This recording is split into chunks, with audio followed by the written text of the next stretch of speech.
Shalom, shalom, ilibota, peuple de Dieu. Tantôt, shalom, que la paix de l'éternel soit avec vous. Bon, les alimbo, te Christ, on est coupé, ça pas bailler pour naïe.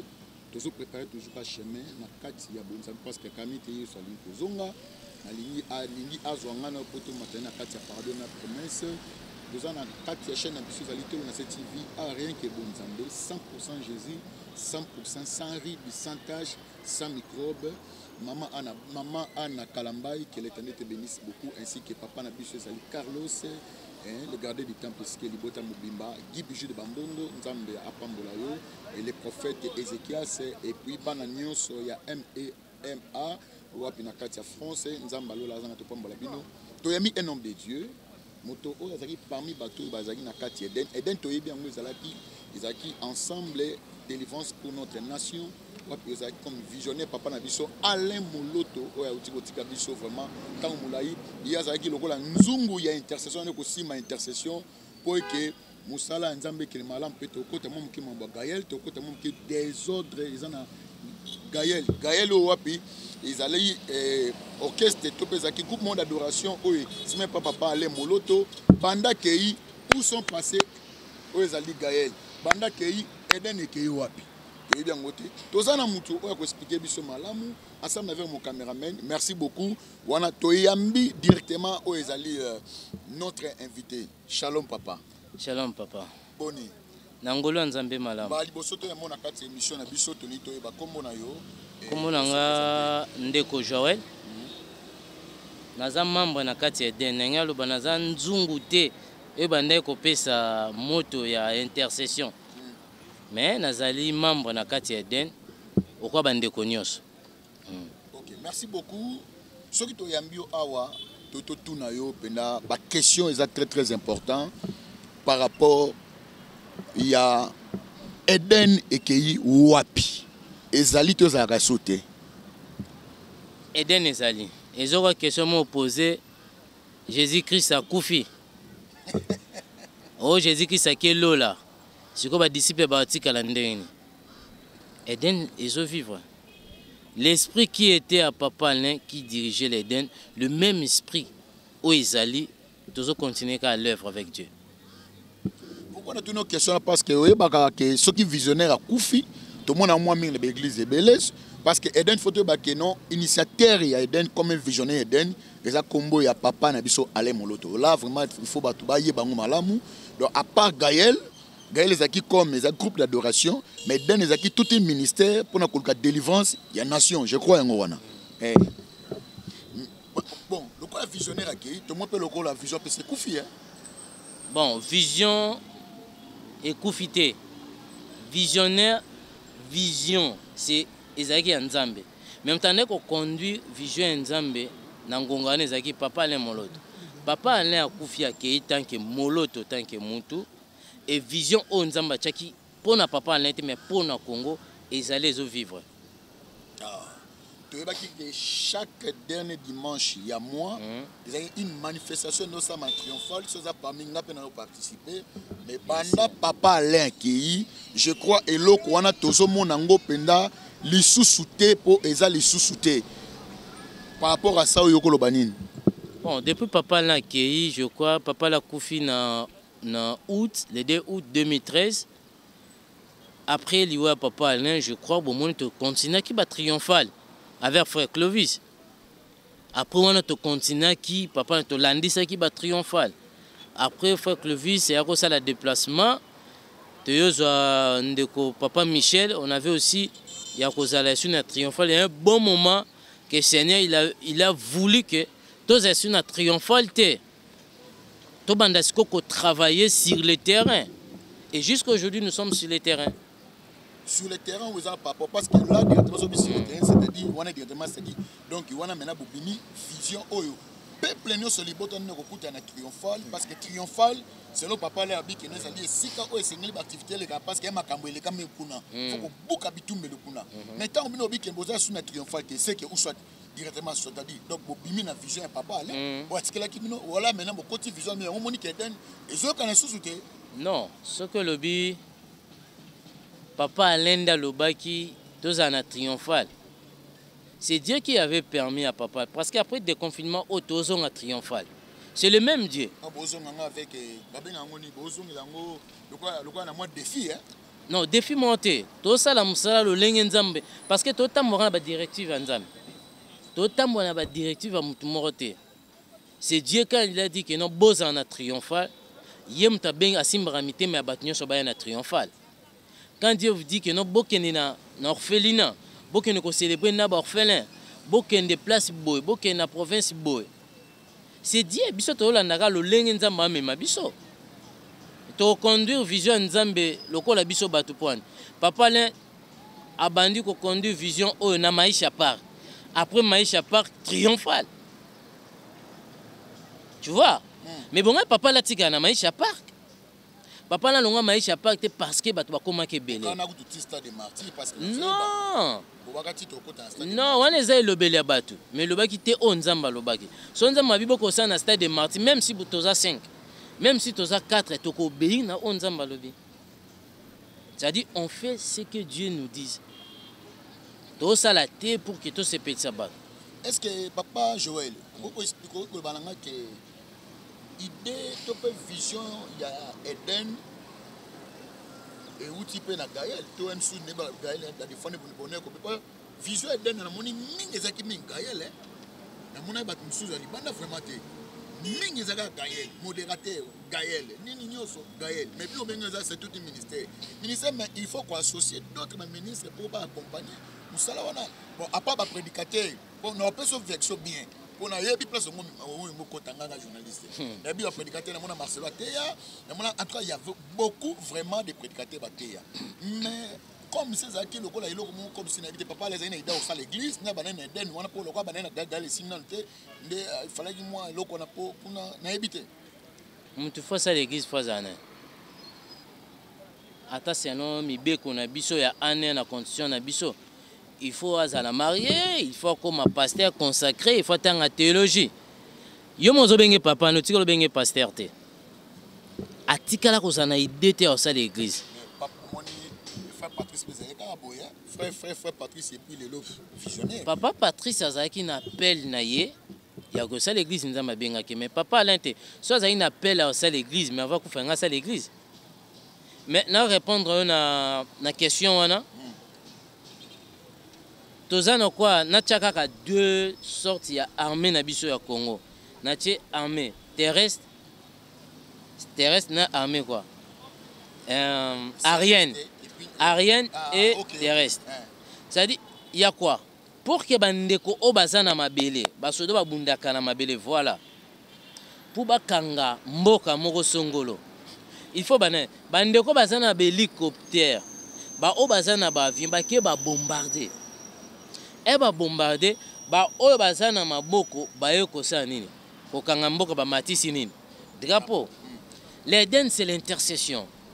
Moussa na bango zanine ko bombarder écoutez nakende baké ko bombarder après que bombarder l'adoration est au sanini ko vanda l'adoration c'est la Gaël musique c'est-à-dire quoi l'Éden est un ministère il y a intercession est un ministère il y a musique to ko adorer mais non ils sont là pour na ko bondela pour na mboka plus l'évangélisation plus l'action mususu sociale.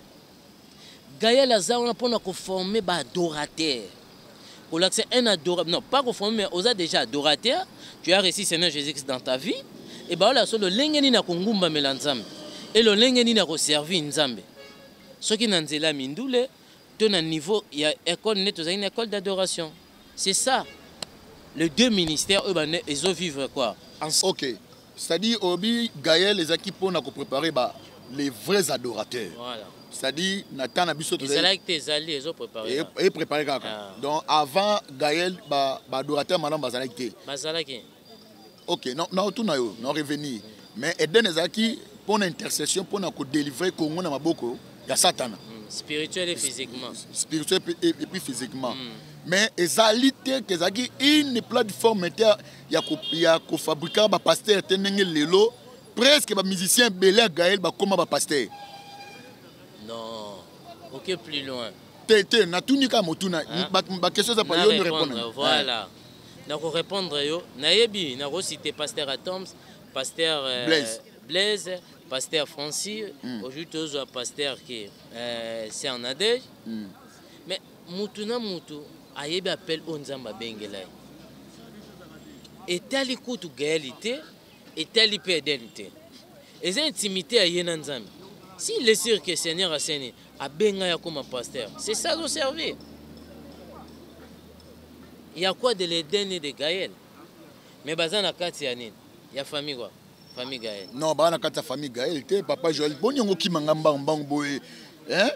Boniongo ki mangamba mbangboy, tomoni ebembe maman na biso paix à son âme, notre maman Christine Moloto, maman akufi, mais tomoni penza que moi bolingwango ezaka wana eza soute hein. Nani? Bolingo ezaki soute parce que tant abela ki tomote mais tant akufi nde moi komona pe et puis na mona comme sur le quoi Gaël les a appelé soute.